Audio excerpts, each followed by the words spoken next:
Hi, it's Kaeyi and welcome to Hardware Heaven. Today we have a video game review for you and we'll be taking a look at Devil May Cry. Now this is a reboot of the original Devil May Cry game. Technically it's the 5th in the series. It was developed by Ninja Theory and published by Capcom. Let's get straight into today's review. We've got a lot to cover.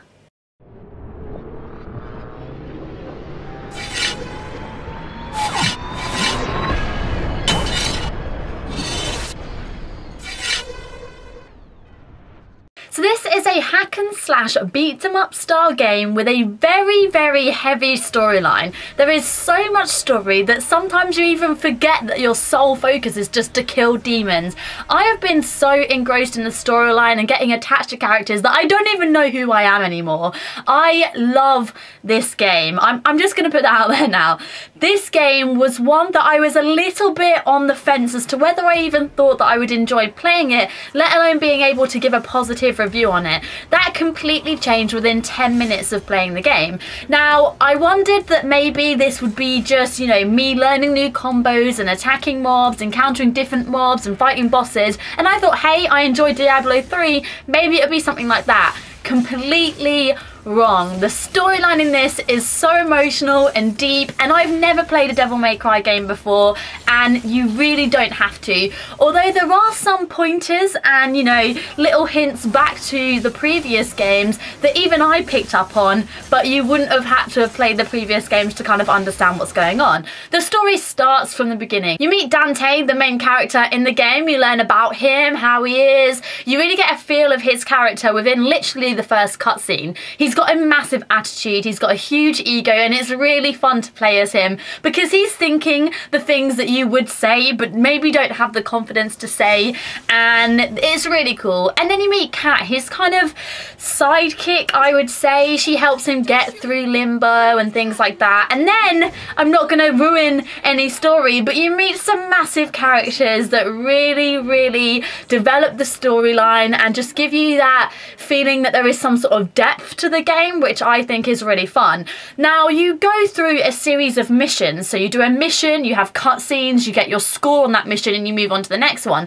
And the story is what ties it all in together. So not only do you have the drive to get a better score in the next mission, but you also want to find out what is going on with the story. It's the perfect combination of, I want to get the top of the leaderboards, I want to get a better score on timing or style or completion, but I also want to know what's going on with the story. I want to know how these characters develop, and they've covered everything, literally covered everything in this game. Now, I've probably played about 12 hours of this game. I've completed a number of missions, I've got a number of scores, and they get harder and harder and harder as they go along. It starts off like, oh my god, this is so cool, I've got guns, I've got swords, I'm getting all these combos, and then you fight bosses and you think, this is alright, I can do this, I can be a demon hunter, I can do this alright. And then it's like, we're gonna throw a mob that has a chainsaw and it's gonna chainsaw you in the face, and oh, I've never been so frustrated in my life. I'm doing a let's play of this on my main channel.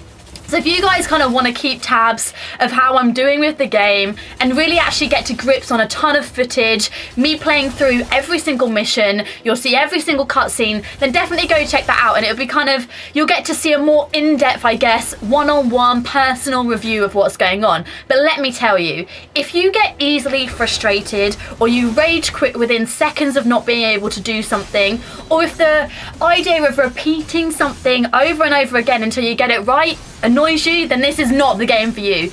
It gets harder and more frustrating and more difficult, but a million times more rewarding as you go through it. Many times I've just like, I want to snap my Xbox controller in half and throw my TV out the window because it's been annoying. But when you do it, the feeling of satisfaction and wow and getting to the next part of the story just makes it so much worthwhile. The combat in this is extremely fun. I was a little bit worried, not being a massive console gamer, that I wouldn't be able to pick up the combos and chain things together to really get the scores or kill the mobs in the way that I want to. But without even realising it, I was doing about 5 button presses just subconsciously, and my body was like having muscle memory to be able to kill the things that I needed to kill. And I think that's a great way of learning the game. You pick up different combos as you go along and you spec traits depending on your playstyle. And without even realising, I was left trigger, right trigger, you name it. I was just doing everything and just getting combos and chaining things together that I didn't even know it existed yet, and it's great. It's a really great learning tool, especially for someone who doesn't really play that much console like myself.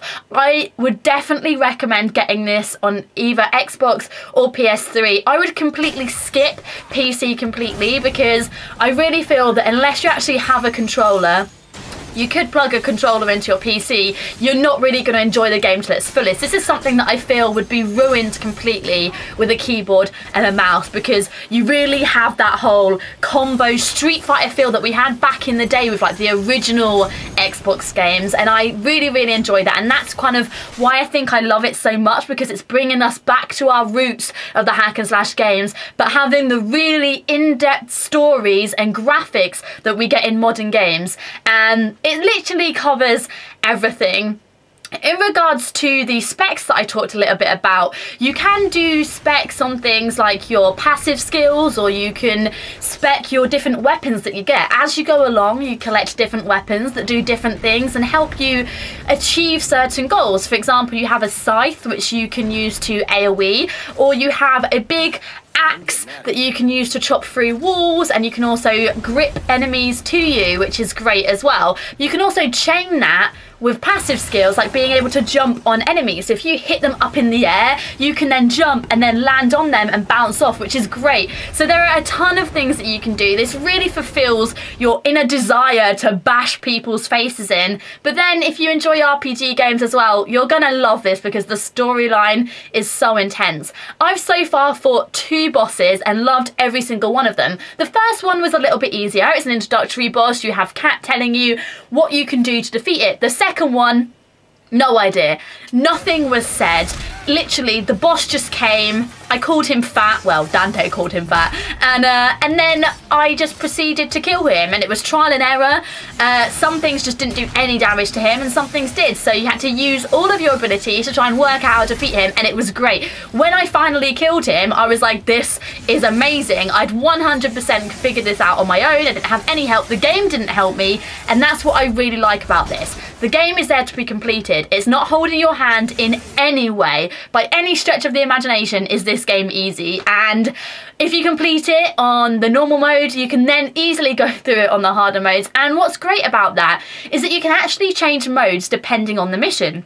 So if you complete a mission on normal and think, hey, I think I could do this on hard mode, you can go back and do it. Or if you do a mission on normal and think, that was really easy, I'm going to try the next mission on hard mode, you can do it. So it's on the fly changing of modes, which is really great, because there's definitely some missions that I want to go back and do on hard mode, and I'm pretty sure that I'm going to switch to hard mode throughout, because I've been playing it on normal, and so far it's not been too challenging. In fact, I found the kind of jumping puzzles, I guess that you could call them, throughout the game. You kind of go into like this dream state where you start learning about the story a little bit more in depth, and there's a lot of jumping and flying and stuff, which can be quite tricky if you haven't got really fast reaction speeds.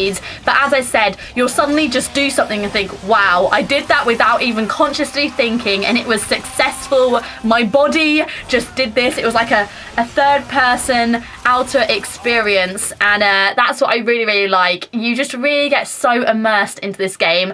I cannot fault anything apart from the annoyingness of being chainsawed in the face, but it's kind of like a fun annoyingness. It's not like an annoying fault with the game. I cannot fault the game at all, which is even more frustrating than being chainsawed in the face. I have really enjoyed playing this so much, to the point where I've decided I'm going to play through every single mission until I complete the game, and I'll be putting that on my channel for everyone to watch. So that is rare that happens. So far I haven't had a game that I've reviewed that I've decided to do a full let's play on, so that's that. Just go get it. Just Devil May Cry, reboot of the original, amazing storyline, amazing main characters, amazing combat. Thank you. Ninja Theory and Capcom, because this is a great game, and the whole time I've been playing it, I've said to myself, why have I never played a Devil May Cry game before? And I kind of want to slap myself in the face and think, you are not a gamer, you're a big failure, because this game is so awesome. I definitely recommend trying it. Let me know what you think if you've already played a previous game or you're looking at buying it in the future. Let us know in the comment section below, and make sure to go check out my Let's Play on my other channel, because there's going to be a lot of footage. Every single mission is going to be played, and you'll really get to see my frustration. So thank you so much for watching, and I hope you enjoyed this review. Let us know what you think, and I'll see you next time. Bye!